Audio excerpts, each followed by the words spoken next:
21esima edizione di Toccati, che diventa programma condiviso per la salvaguardia del gioco e dello sport tradizionale, non più solamente un festival di 4 giorni, ma un festival distribuito geograficamente e temporalmente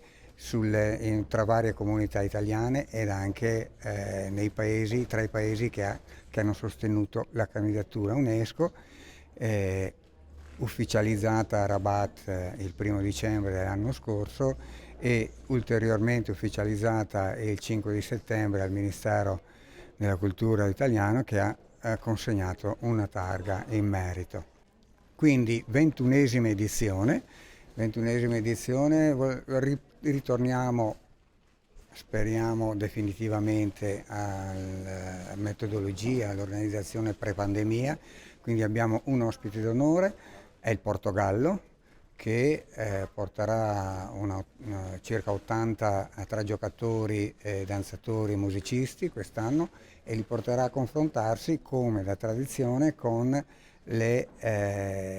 culture tradizionali ludiche portate dalle regioni italiane. Il gioco è, oltre che fisico, in questo caso è intergenerazionale, quindi unisce le persone e poi porta,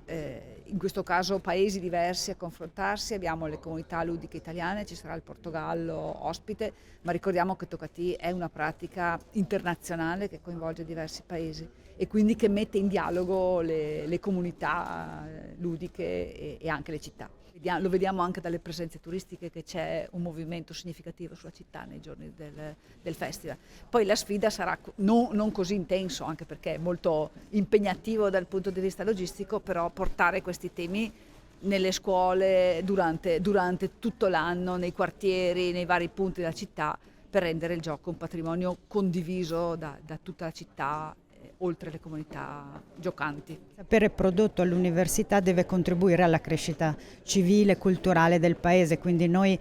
questa missione, che è appunto la terza missione dell'università, l'abbiamo presa molto sul serio. Moltissime sono state fino ad ora le iniziative in questo senso, in collaborazione con il comune. Questa è naturalmente una delle più importanti, che risale, diciamo, a una lunga collaborazione di anni ormai con l'università, però proprio lo spirito del Toccati mi pare che incarni benissimo anche quest'idea per cui gli spazi, lo spazio pubblico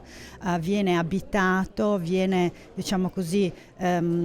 caricato di senso e di condivisione. Questa è proprio l'idea che anche l'università vuole diffondere.